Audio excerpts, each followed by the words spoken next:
Good afternoon, everybody. Welcome to our secure home network session.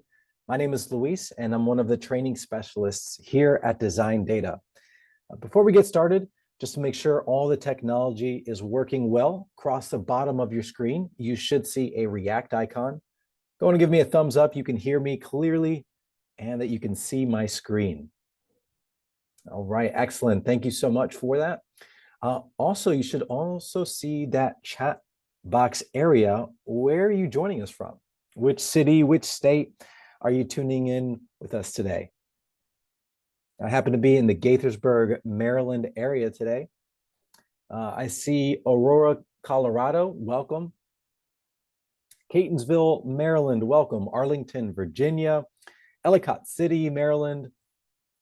We've got people from North Carolina, DC, California, Virginia, a couple people from Maryland, New York, Washington, North Carolina.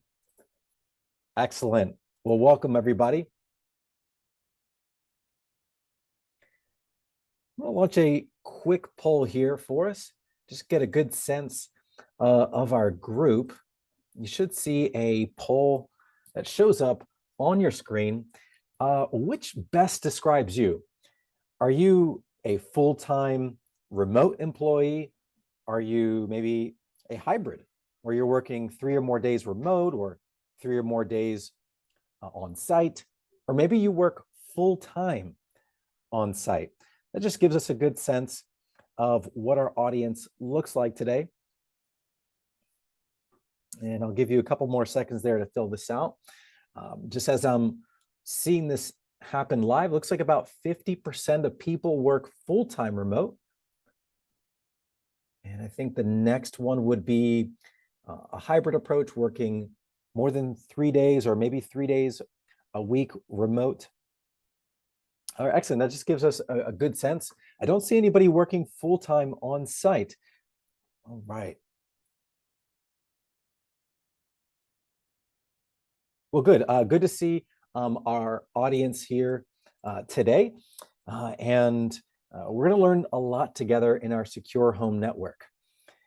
And the learning goal in this session is to learn how to strengthen these 4 pillars in your home network. The vast majority of you are working exclusively remote, so a lot of this is going to apply to you. If you're in a hybrid work environment, a lot of these tactics are also going to apply because you're working more than 3 days a week remote. So a lot of what I'm going to be focusing on here is going to be used so that you can protect yourself. This is more than just what IT can provide, but these are steps that you can apply. Now, we really wanted to make this accessible to you. I really wanted to distill these recommendations in an accessible way. And so I have these 4 pillars here in a strong home network. Now, just as a just to get a good sense, does anyone, feel free to share in the chat, anyone use a Alexa or a Ring home security? Does anybody use either of those tools? It's like maybe some people got both, couple of no's, couple of yeses. Okay, so good mix. Well, tune into this, and I'm going to mention it once we arrive there, of some things to just be mindful with some of these tools. So just be sure to tune into that specific section here. But let's go ahead and look at the physical security of your home network. And so what I'm going to share here, a lot of this was applicable when you were working on site, but these principles are still applicable as you're working from home. So be sure to keep these good work habits in place, like locking your files, your devices, shred documents, and so forth. Every situation is going to look different when you're locking your devices. You may lock your work laptop in a cabinet or a drawer. You might even have a dedicated home office where you wanted to protect all of those devices. But the whole idea here is that you want to prevent unauthorized access or from prying eyes on sensitive organizational data. Same goes with shredding those confidential documents. This is going to prevent what's called dumpster diving tactics. This is where someone would, sift through a person's trash and read or steal the contents that are on those sensitive documents. Next would be to bolster your home router security. Now, there are many different routers that are in the market. And so what I can share today are areas for you to review for your personal home router and apply what works in your situation.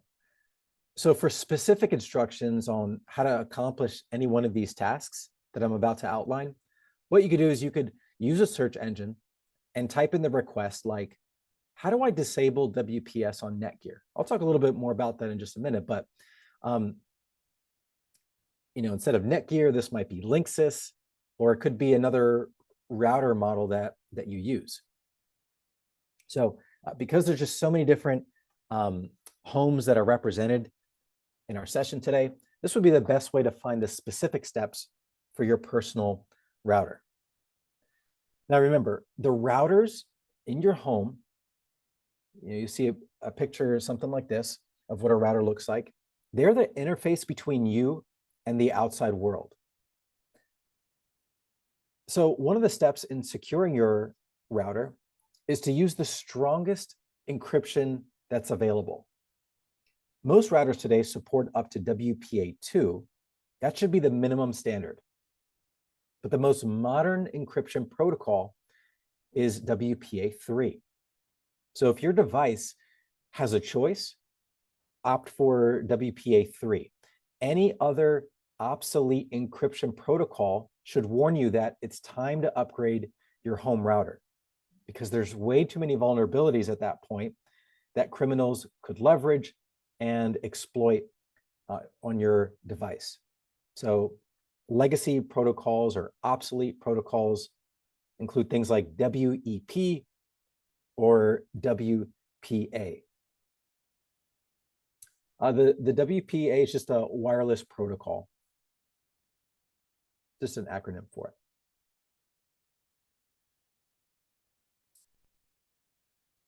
The next step here would be to disable Wi-Fi protected setup. This is a convenience feature. And what it does is that it allows you to bypass manually typing in the password on a device to join the network. Now, this does require physical access to your home router, but one could easily click on that button on that home router and connect their rogue device without your knowledge. So you just want to consider your unique home situation. Modern routers today, they're foregoing this feature altogether. But if it's present, it's something that you can disable. Next, you can change the default router administrator and wireless name. That SSID, that's just another word, would just be the wireless name or the Wi-Fi name that you connect to. So whenever you're naming your wireless name, avoid using the physical location or the manufacturer router.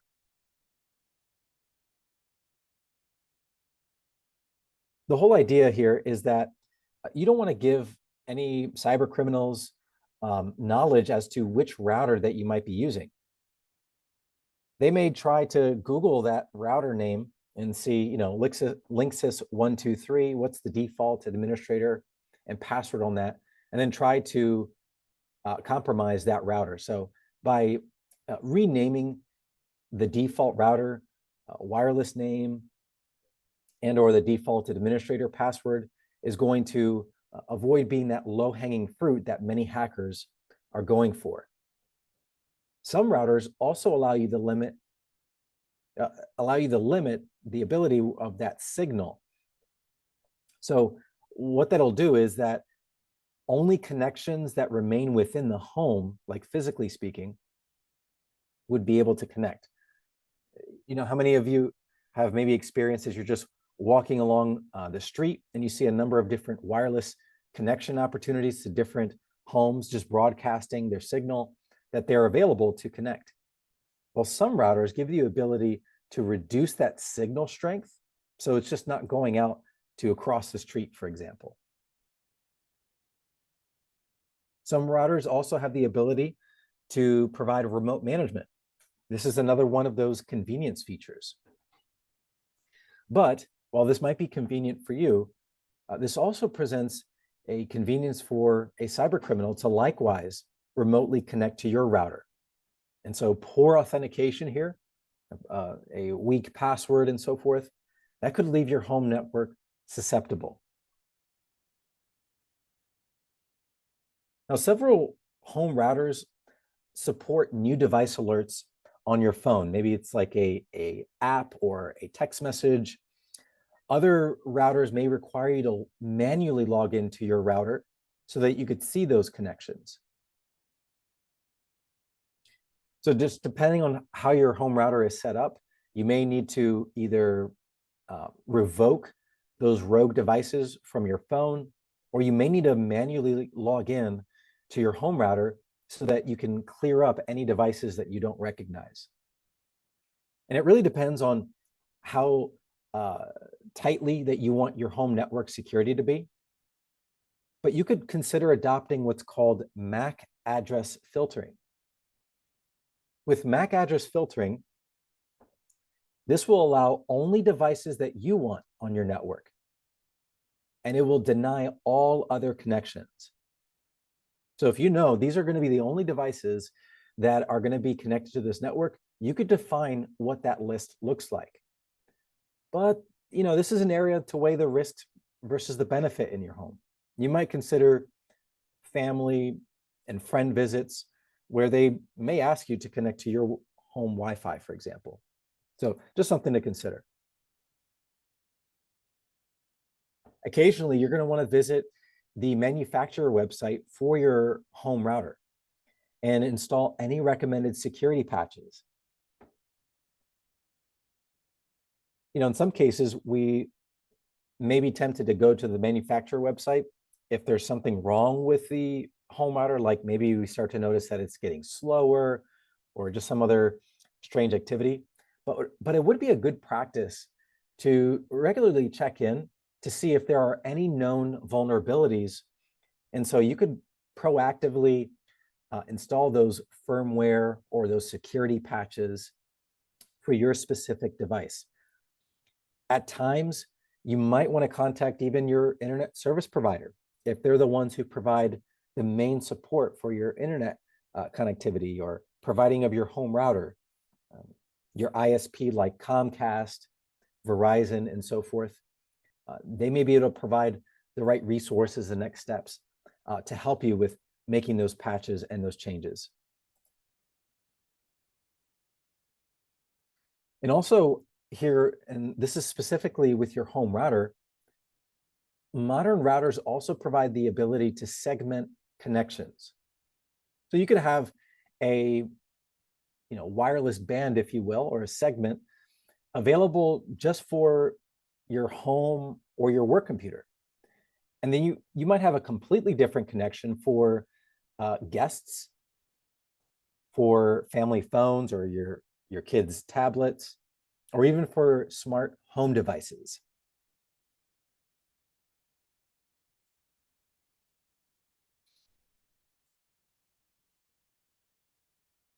Okay, so remember that mention earlier about Ring? Well, I was doing some digging around Ring. This is one of the home security providers, Amazon's Ring. And this is an article from the FTC. And I'm just going to read a quick quote from this article that you're seeing. It says, Ring's poor privacy and lack security let employees spy on customers through their cameras, including those in their bedrooms or bathrooms, and made customers' videos, including videos of kids, vulnerable to online attackers. Hackers exploited those vulnerabilities and harassed, insulted, and propositioned children and teens through their Ring cameras. Some hackers even live streamed customers' videos, end quote. I'm going to share a link with you in the chat about this story from the FTC. This is another story about Amazon's Alexa. And I'm going to quote from the article here as well. Amazon promised parents they could manage their content and devices and delete their children's voice recordings. But according to the FTC, the company, in this case Amazon, didn't always fulfill parents' deletion requests. They kept children's sensitive voice data indefinitely and put people's data at risk of harm from unnecessary access. The FTC says Amazon also failed to fulfill Alexa users' requests to delete their voice and geolocation information. Instead, Amazon kept using that information for their algorithms, end quote. I'm going to share a link with you from this FTC article for reference here as well. This did happen, at least as far as the posting of the article in May of 2023. But these are, as you might imagine, just from those quotes here, this is very concerning.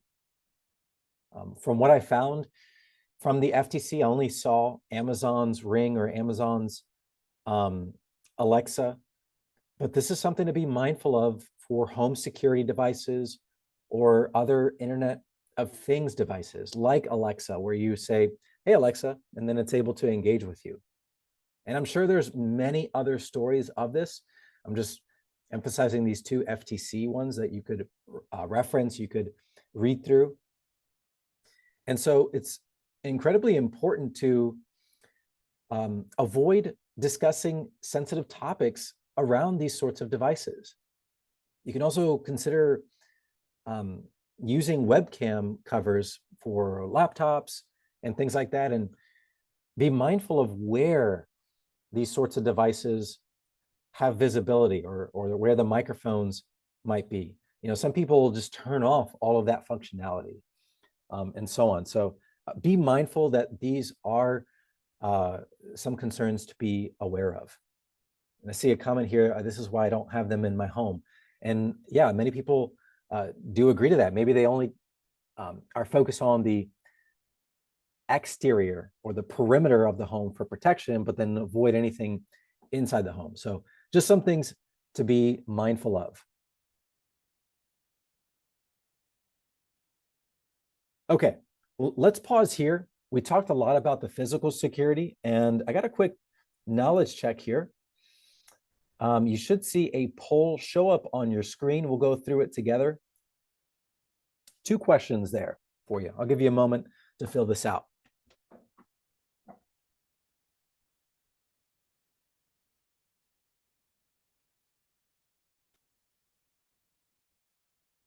All right, we're back. We'll go ahead and take a look at our poll here. So for question number 1, it says, to prevent unauthorized access, which of the following is a recommended step for securing physical documents and devices? Great job, everybody. So the answer is B. So use a locked drawer or cabinet for storing sensitive documents. Great job, everybody, for filling that one out. Question number 2, what is the benefit of using the strongest encryption available for your home router? Excellent job, everybody. 100% on this one. The answer is C. It provides a higher level of security for your network. All right, excellent. Well, let's go ahead and move into digital security. This is going to be the second pillar here in a stronger home network. Now, many of these services may already be automated or handled on your behalf by designDATA. But if it's applicable for you, then you're going to want to tune in here. Maybe consider your own other devices if this is not a work device. So, for example, you want to keep whatever antivirus software that you have up to date. You might have another system like an anti-spyware. You might just have another security tool. But the whole idea is you want to make sure that these remain current. And most of the time nowadays, it tries to work behind the scenes. Most applications nowadays, they try to stay current behind the scenes, but you may just want to pop open that antivirus, make sure everything is running along. It'll let you know, it'll notify you on those antivirus dashboards whether something is out of date. And you want to stick to reliable, reputable vendors.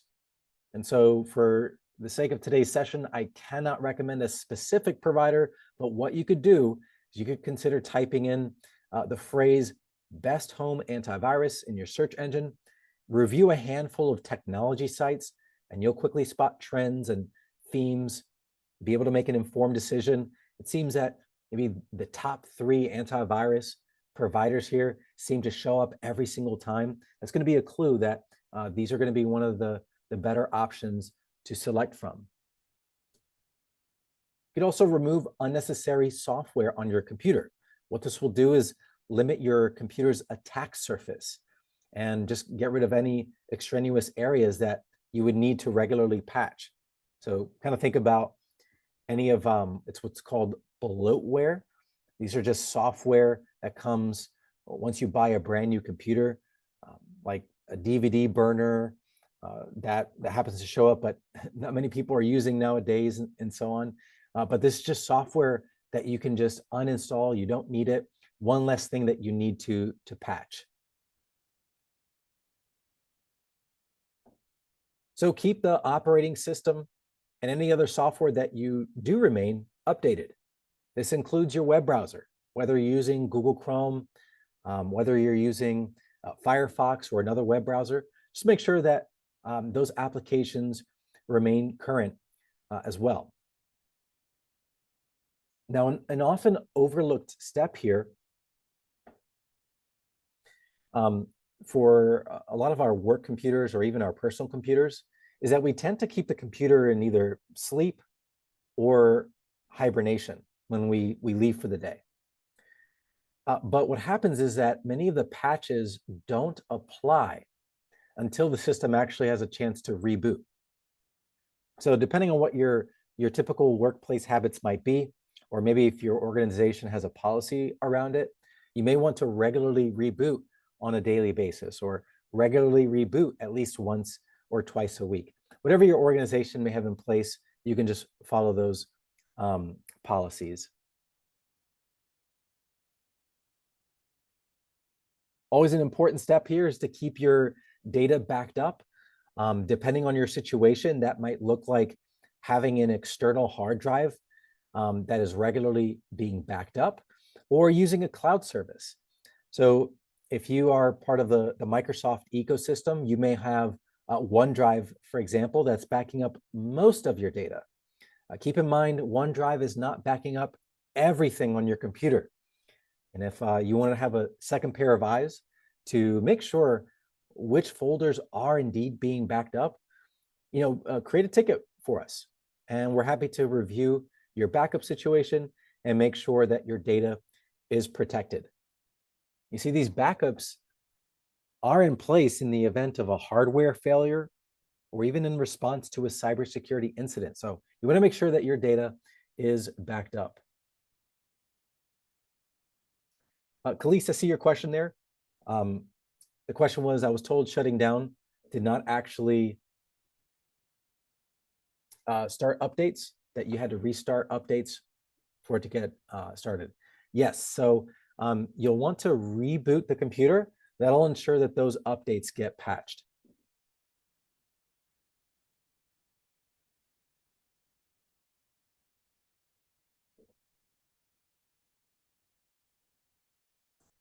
Depending also on your workstation, your workplace policies and so forth, you may consider enabling a firewall.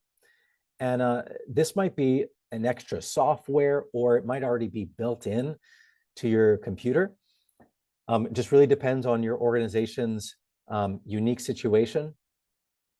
But these firewalls are used to monitor incoming and outgoing traffic, and they'll alert you or block any suspicious activity. Just be sure to follow your organization's policies around this. Every organization is slightly different. Be mindful also of what and from where you download. You see, even the best safeguards, they can be bypassed if someone inadvertently downloads malicious software online or by email. So stick to reputable, reliable websites. Navigate directly to the vendor website for downloads. And this is something that's tricky. I mentioned this in our browser protection session, but as you and I use Google, for example, there are many sponsored results. So anytime you see the word sponsor, that means that company or that person, they paid to be advertised there, to be one of the top results that show up. Well, guess what? Not every sponsor is legitimate. Sometimes scammers show up on there and they might pretend that they are a, I don't know, cybersecurity company or a software that you would want to download. So if you see that word sponsored, that should indicate, that should be a red flag to be very careful before you actually click on that link. If it's a software that you truly want and it's a known vendor, maybe it's like Microsoft related or something like that, go directly to Microsoft's website. Just be mindful of that. We talk a little bit more about this. I actually walk you through so you can read and analyze some of those headers and those Google search results in our browser protected session, but just wanted to highlight that here in this session as well.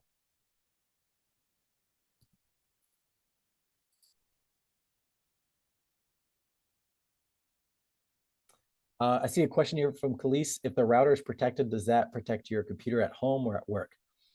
So that home router is any internet traffic coming in and out of your home network.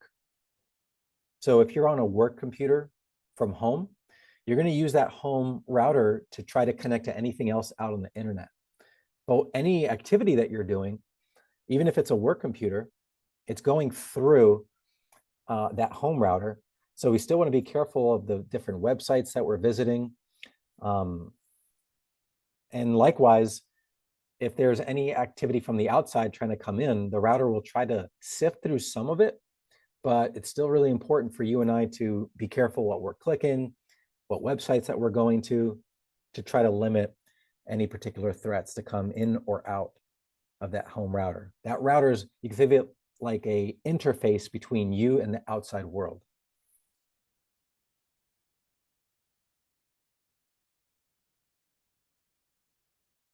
All right, I have another poll here for what we just covered in our digital security session.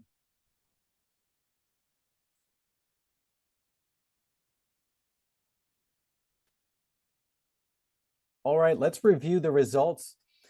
So for question number 1, regularly updating your antivirus software helps protect against, everybody got this right, great job, cyber threats.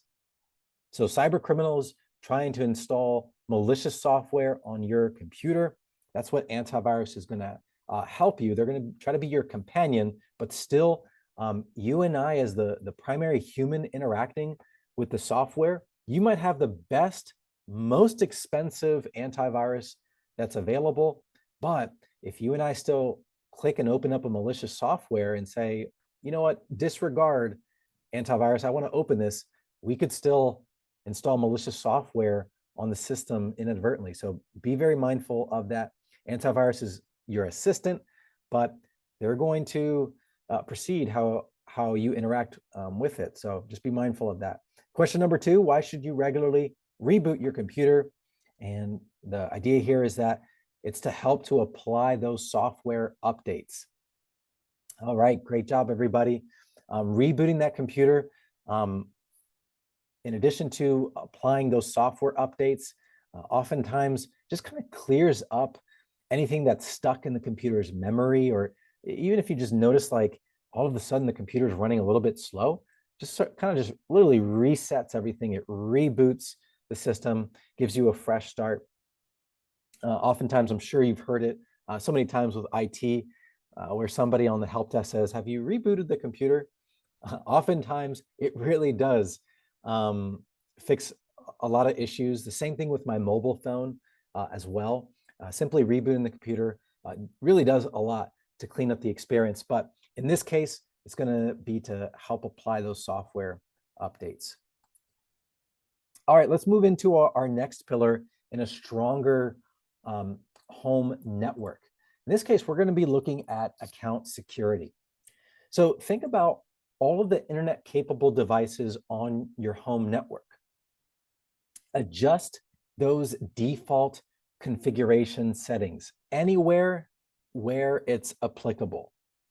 So this might look like smart TVs, smart devices, home security devices. Anything that's internet capable in your home network, you want to be thinking about, where can I adjust those default configuration settings? And they all look different. But the principle to apply in those situations is to use strong, complex, and unique passwords.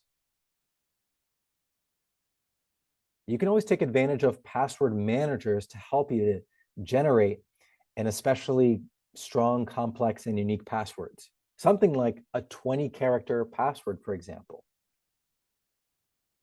And because these are things that you and I don't need to regularly log into, it might be that once or twice in the lifetime of using that device, you can always use your password manager to create that login. And anywhere where is permissible, enable multi-factor authentication. It's no longer a suggestion. This is a best practice. This is a necessity to apply. Anywhere a website or an app, an account allows you to, you want to enable multi-factor authentication. You may also see it referred to as two-step verification, two-factor authentication, and so on. Generally speaking, it's two or more of those three sub-bullets there. Oftentimes, it's going to be these two, something you know, like a passphrase. So something that, like a password that you've been able to think about or use a password manager to create for you. And then something that you have. This might be a token generator from your mobile phone. This is like an app that you could open up and it generates a new set of numbers. This could be a text message that's sent to you anytime you log in. This might be a key fob. This could be a smart card that you might have access to, and so forth. Now, while the text message is an option, it's better than not having this applied. But if you have other options beyond text message, like a token generator on your mobile phone, I would want to guide you to using the token generator app instead. It's more secure, and you avoid some of the threats that come with a possible text message format.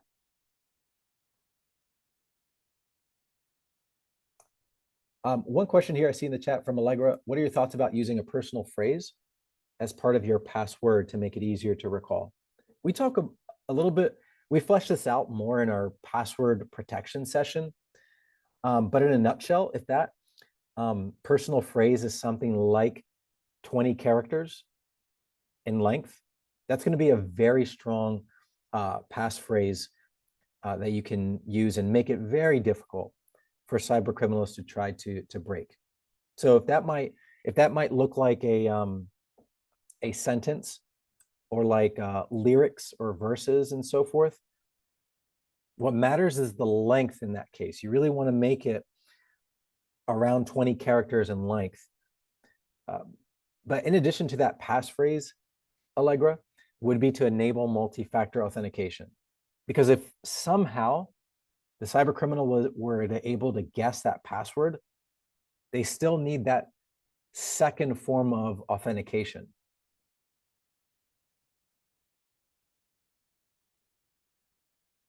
Khalees here, are token generators like so yes, so like on your mobile phone, you might have an app. This might be like Google Authenticator or Microsoft Authenticator. Some of the password managers that you have, oftentimes they have a token generator that you could install as well.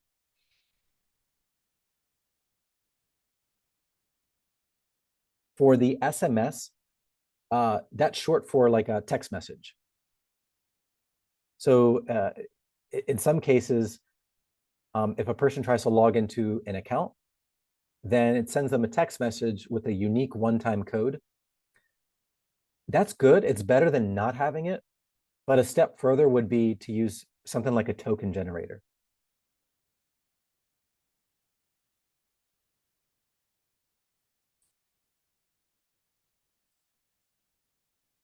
Okay. This is a slide from our password protection session, but I really wanted to emphasize this important step. This is an Axios story from February of this year. They reported that China had persistent access to US critical infrastructure.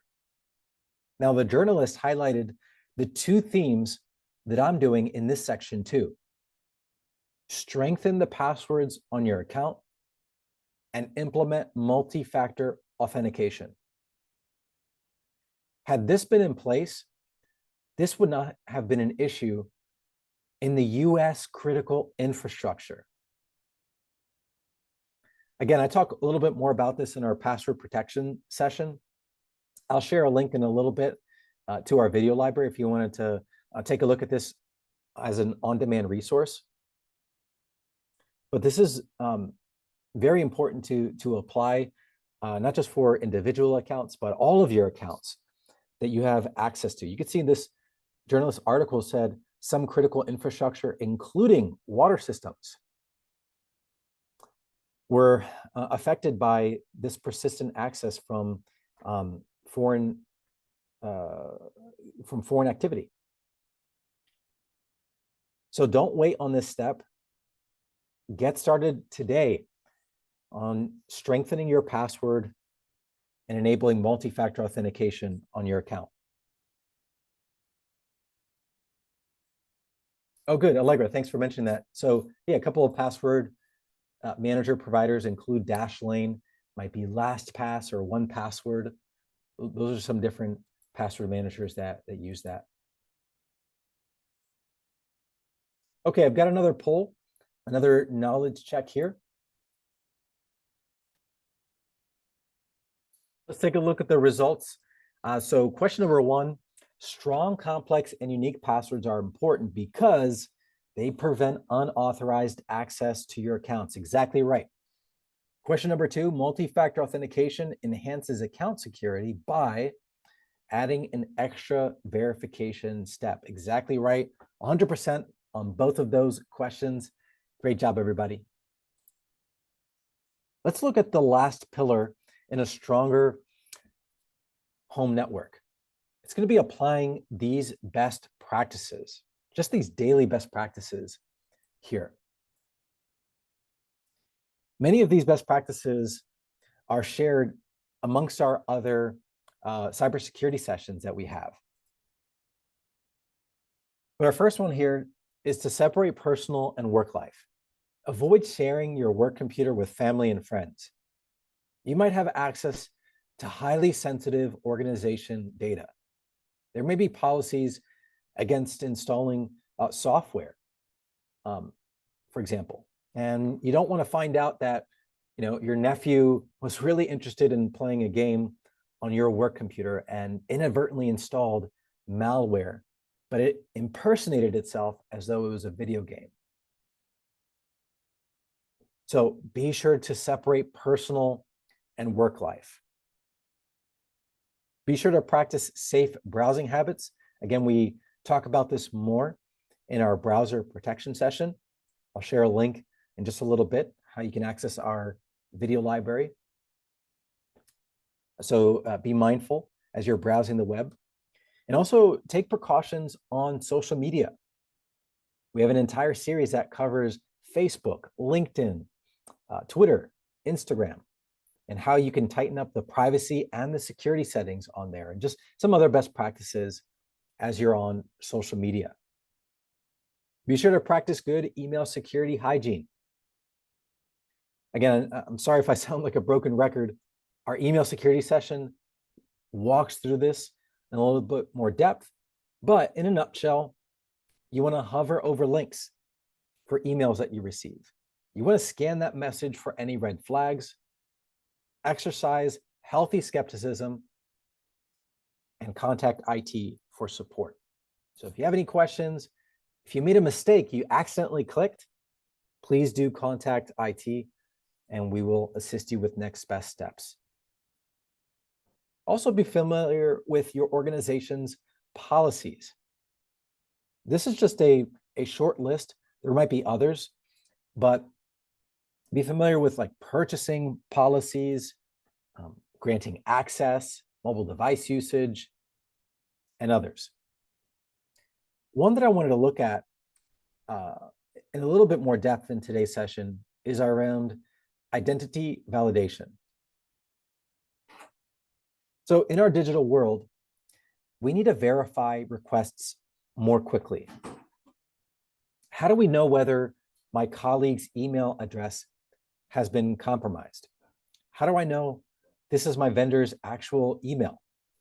How can I trust that this other third-party person is calling me? This is where validation plays a crucial role in protecting you. But before we do, allow me to quickly share this story. Just a question for you in the chat. Does anyone remember about a company that was scammed into a $25 million loss? Had to do with Zoom. Anybody hear about that story?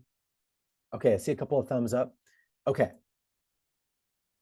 Earlier this year, just to quickly recap if you haven't heard this one, earlier this year, there was a Hong Kong-based finance worker who was scammed into transferring $25 million to cybercriminal pockets. And they were duped by a highly sophisticated deepfake scam on a Zoom call.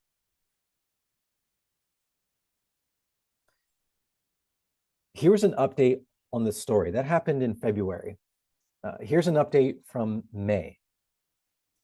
It says, according to the police, the worker had initially suspected he had received a phishing email from the company's UK office, as it specified the need for a secret transaction to be carried out. However, the worker put aside his doubts. So the worker was doing the right thing. They were skeptical. So they asked for a video call. But get this. They put aside their doubts after the video call because other people in attendance had looked and sounded just like their colleagues that he had recognized. He subsequently agreed to send a total of what equivalent to about $25 million. The amount was sent across 15 transactions.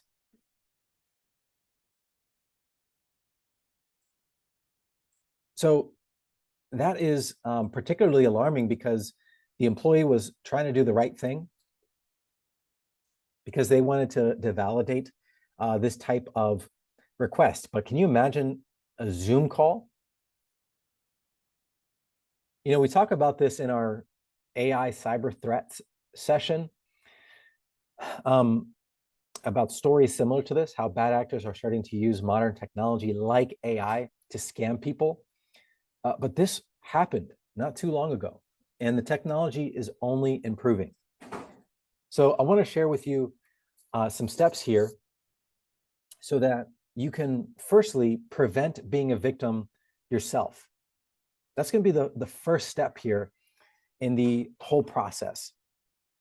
So to prevent your account being compromised, be sure to leverage password policies for your account, like using strong, complex, and unique passwords, using multi-factor authentication. Again, if they are somehow, cyber criminals are somehow able to compromise your password, they still need that second form of validation so that they can log in as you. And that's really tough. It's, you know, it's possible, but it's very difficult for a cyber criminal to try to get that level of access. But something else that you could do is review the inbox rules. Like if you use Outlook or if you use Gmail and others, be sure to look at some of the inbox rules. You see, there's a technique where cyber criminals will try to cloak their activities after they compromise an account. And they might create a rule like anything with the word invoice or payment in the subject line is routed to the deleted items folder. And then people, or the victim in this case, doesn't even realize that their account has been compromised. But if you have these strong passwords, you've enabled multi-factor authentication, and you're taking a look at your inbox rules, you'll be able to prevent being a victim of this particular tactic. Now, what are some safeguards here? How can you avoid being duped by these particular scams? Well, firstly, slow down to assess the email request. You might ask yourself, does this have the sender's personality, the writing style, or the overall behavior that I'm familiar with? Is this a typical request? Is it coming outside of normal business hours or at irregular times? We might be tempted to bypass some of these questions during busy seasons, but this can be a costly mistake.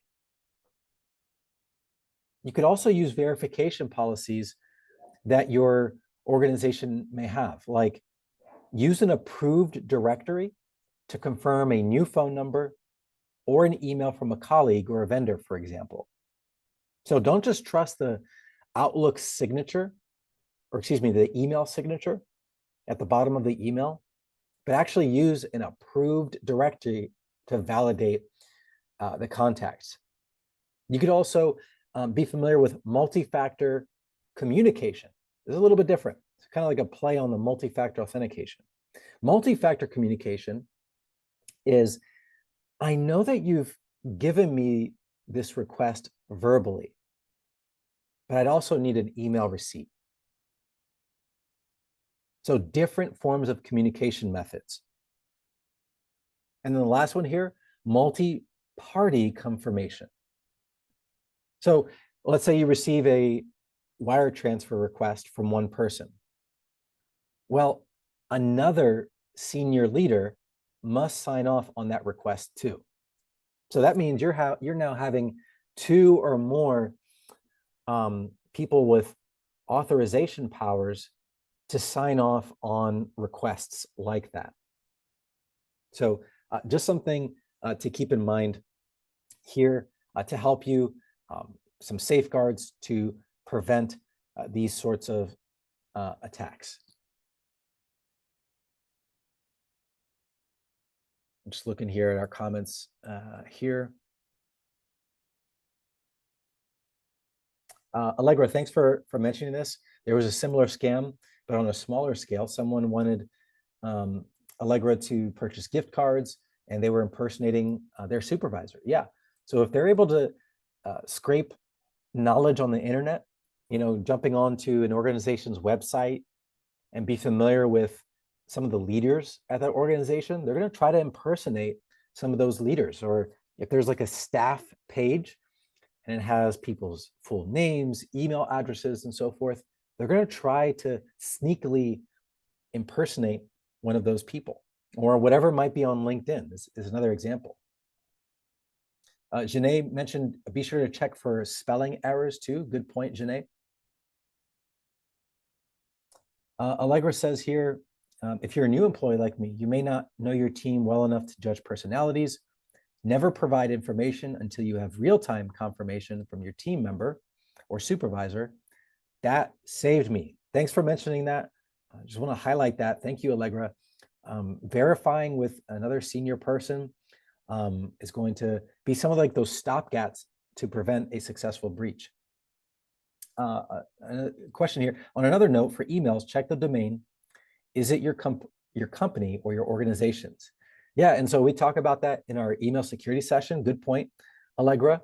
Cyber criminals might try to cloak their activity by creating a misspelling of the email domain. So something to keep in mind, they might try to rearrange some of the letters of that email domain and so on. Janae says that this happens daily, maybe these types of scam artists trying to target people. And Allegra says, we now have an organizational password and passphrase. And I think you mean policies around it, Allegra. All right, I'm going to go ahead and launch our final poll here. All right, let's see our poll responses here. Question number 1, to verify the legitimacy of a request, you should confirm the request through multiple channels. Absolutely. That's part of that multi-factor communication where you're just contacting people using multiple channels to verify those requests. And then question number 2, multi-party confirmation is important because it ensures that requests are authorized and validated. Exactly right. Great job.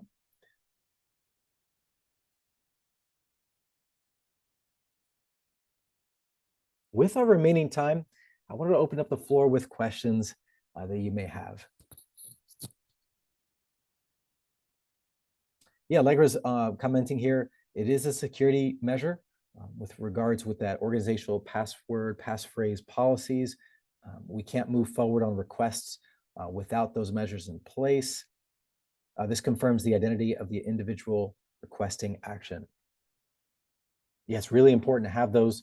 Good to hear that your organization not only has those policies, but they're also being applied. So it's important to be familiar with those policies and regularly apply them. And we all get busy in our workday. We may be tempted to sidestep some of those policies, but as we practice those policies, they really do become our safety net and protect us from being a victim of these types of crimes.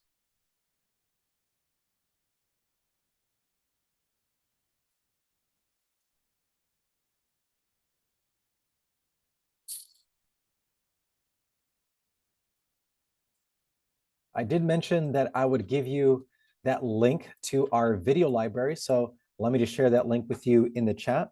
And so your login, if you're a designDATA client, your login would be your work email address, and the password would be videos, all lowercase.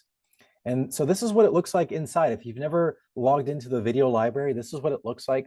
Once you log in, you'll notice that we have a number of cybersecurity videos that you can take a look at, including today's session, because it is a separate recording that was taking place offline.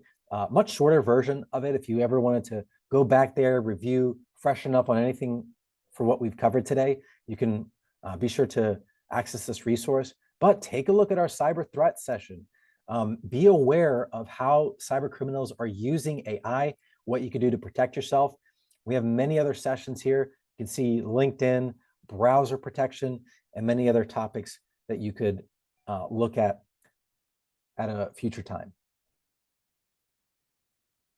Should you have any questions that do pop up over the course of your day, any cybersecurity related questions, don't hesitate to give us a call or create an email and be sent to us, and we will be glad to assist you. Once you leave today's session, you will be prompted with a Zoom survey. Wanted to invite your feedback on there. Would love to hear from you, your feedback on today's session. What did we do right?